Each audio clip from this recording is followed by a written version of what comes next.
Girdėsim dabar 5. pranešimą, kurį skaitys Barbora IT vadovas Robertas Sadovskis ir jo pranešimas nuo procesų iki technologijų, kaip išmanūs sprendimai augina Barbora. Prašom, Robertai.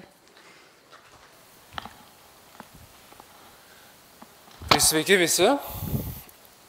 Turbūt pažįstate visi Barborą. Kurjerius kasdien matote, manęs ne, tai gal pradėsiu nuo savo prisistatymo. Esu vardu Robertas, prie Barboros prisijungiau prieš 2 metus kaip IT vadovas. Mano patirtis darbo prasidėjo nuo programuotojo, tai dirbau ir korporacijose, ir mažesnėse, didesniuose startupuose. Kažkada iš tikrųjų ir savo startuolį turėjau.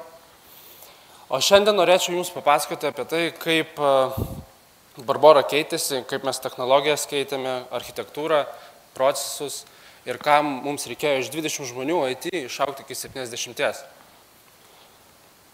Tai truputį istorijos, iš tikrųjų Barborai neseniai suėjo 8 metai, tai pirmosios kodo eilutės buvo parašytos prieš 8 metus. Ir monolitas architektūrą mes naudojame. Monolito architektūra tai buvo labai logiška ir šiais laikais labai logiška monolito architektūrą naudoti, kad pradėti kažkokį naują sistemą kurti, nes tau nereikia palaikymo, nereikia daug žmonių, žymiai paprasčiau sukurti. Tai yra viena kodo bazė, viena duomenų bazė ir pradėjom naudotis C# programavimo kalbą ir .NET ir iki šiol mes ją naudojame. Tačiau, ypač pastaraisiais metais, pandeminių laikotarpių, tai e-commerce'as aplamai pasaulio nestandartiškai augo. Ir to pasekoje ir Barbora taip pat augo. Ir jau monolito architektūrą galima būtų pasakyti, kad Barbora visiškai išaugo. Tai iš tikro mūsų, dar grįžtant prie skaidrės, tai mūsų ta viena kodo bazė prieš 8 metus išaugo iki 1 milijonas eilučių ir kažką sutvarkyti mūsų programuotojams, rasti kažkur, kas sulūžo, labai sudėtinga būdavo. Viena duombazė buvo, tai viena duombazė visiškai būdavo apkrauta ir dėl to labai nestabiliai veikdavo. Tai išradinėti iš tikro dviračių nereikėjo. Viena populiariausia turbūt pasaulio šiais laikais yra transformacija į mikroservisus, tai reiškia iš monolito.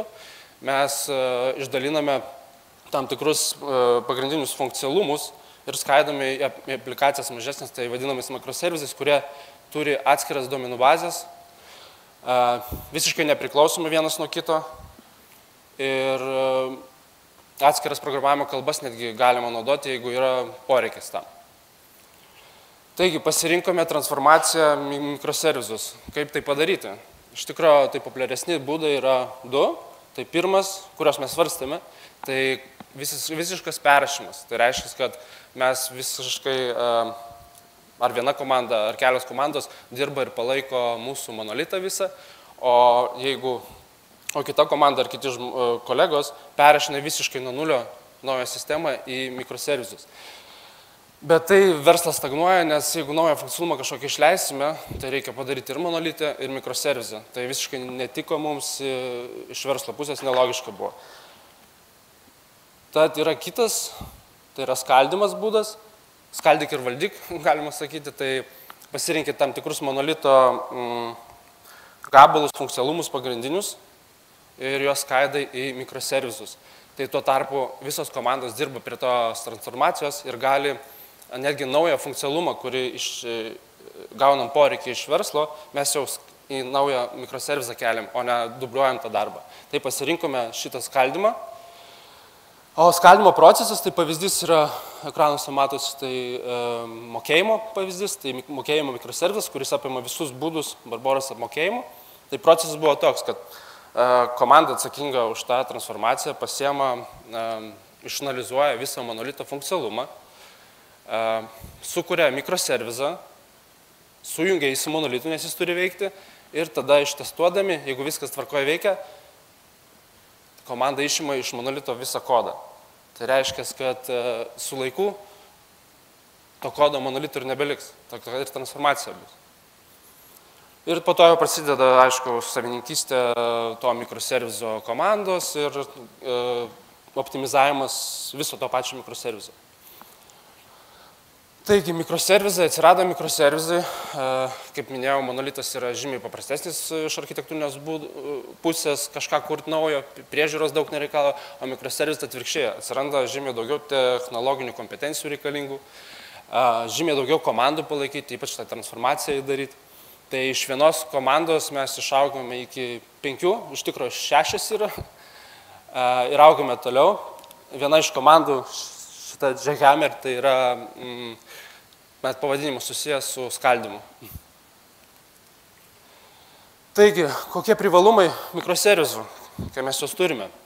Tai iš tikrųjų greitis pagrinde, nes, kaip minėjau, mikroservizai mažos aplikacijos, kurios atsakingos tik už tą funkcionalumą, tai turi mažą kodo bazę. Tai žymiai labiau suprantama, žymiai aiškesnė ir netgi kažkokius pakeitimus žymiai greičiau galima atlikti. Ir jeigu naujos programuotojas pas mus ateidavo, prisijungdavo prie kolegų, tai žymiai lengviau įsivažiuodavo ir suprasdavo, kas tai yra, kaip jis veikia.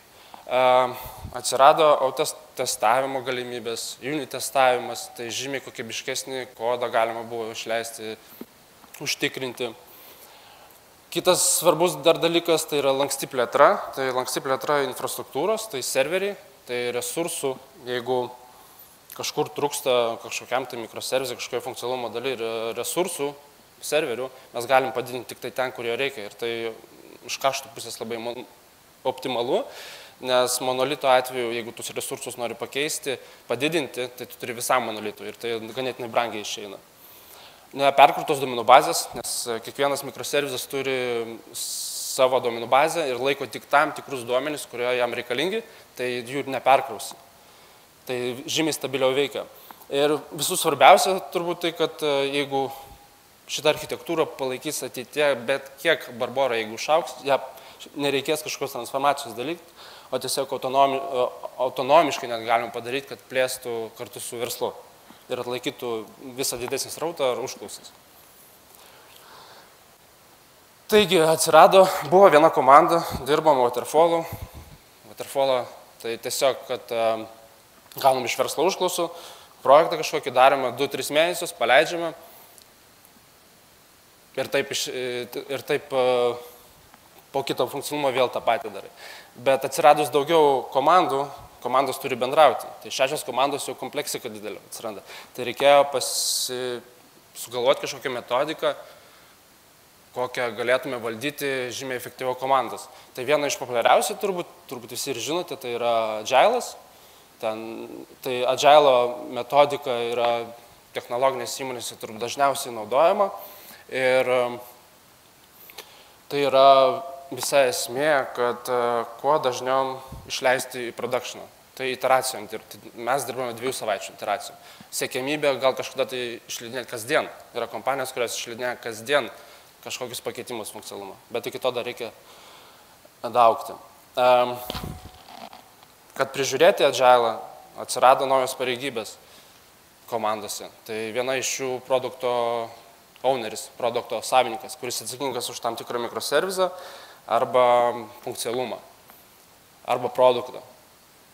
Tada Scrum Masteris atsirado pareigybė. Scrum Masteris tai žmogus, kuris padeda visom komandom sukomunikuoti gerai ir palaikyti tą visą Agile'o kultūrą, galima sakyti, ir metodiką, kad visos komandos dirbtų pagal Agile'ą. Tai įsidėgiam Agile'ą. Taigi dabar kokia komanda Barboros yra? Tai kaip minėjau, 6 komandos ir plečiame dar daugiau, nes mikroservizų jau turime susikūrę apie 5, dar eilė krūvą jų, tai ieškome komandų daugiau. Turime 4 produktus, tai viskas pas mus yra viduje kūriama, tai jokio outsourcinio produkto, viskas sukurta yra mūsų kodo. Ir tai nuo web aplikacijos iki kurjerių, appsų ir surinkėjų appsų netgi. Ir dar nauji netgi produktai kuriami, kurie visiškai nesusiję su Barbora. Čia klaida iš tikrųjų. TypeScript'ą naudojame, JavaScript'o atmaina. Tai TypeScript'ą Node.js mes įsidėgiam, kadangi mes mikroservizus įdėgiam, tai mes galėjom pasirinkti dar papildomą programavimo kalbą. Tai turime ir TypeScript'ą Node.js backend'ą.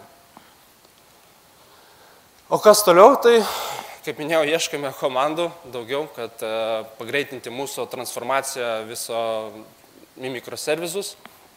Ir jeigu turėsite kažkokių tai klausimų, prašome į stendą, pas mūsų kolegos dar čia sėdė, tikrai papasakos visus techninius dalykus, kas bus įdomu. O tarp kitko, čia yra mūsų autobusiukai visiems žinomi, tai mes juos vadiname įmonė dinozaurais, tai tikiuosi kažkada tai ir mūsų monolitas bus kaip dinozauras, atsiminsime. Ačiū.